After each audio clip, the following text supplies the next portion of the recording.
begin tonight's newscast with the latest on the attacks in Paris. By now, you know most of the details. At least 129 people are dead and more than 350 injured after ISIS terrorists stormed a concert hall yesterday, targeted a soccer stadium, and opened fire at diners in the streets. The shooters disrupted the evening's events with bullets, blood, and explosions. Tonight, we know more about the attackers. French prosecutors say they all wore identical explosive vests packed with compounds used in a 2005 attack in London.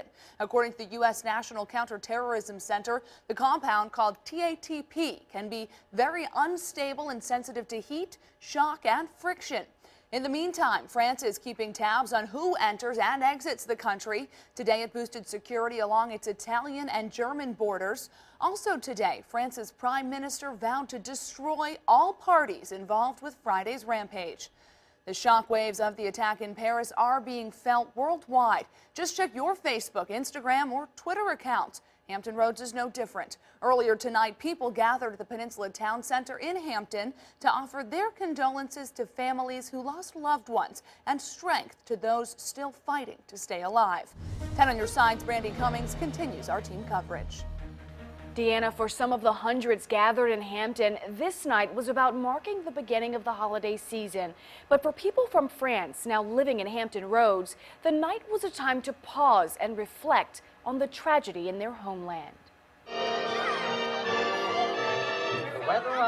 The Peninsula Town Center was packed Saturday night. Hundreds of joyous families gathered for the annual Christmas tree lighting, but some were there for another, more somber reason. Unfortunately, I am going to invite you to share a minute of silence.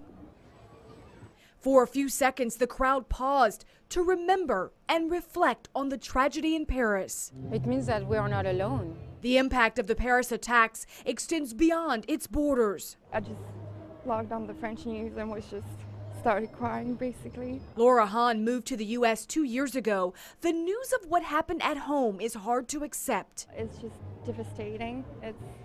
There's honestly no word to express it. I was just watching TV last night with my husband when my mom started texting me saying what was happening. Equally as heartbroken, Chloe Garrison. She's the founder of an organization to support the French living in Hampton Roads. She organized this gathering. Today I started to feel anger and sadness. Although small in numbers, this group of Europeans and supporters are strong in spirit. And we are all here together, and we will make it through together. Regardless of the strength that will come, tonight the tears Chloe Garrison shed as she sang the French national anthem summed up the sentiments shared by many.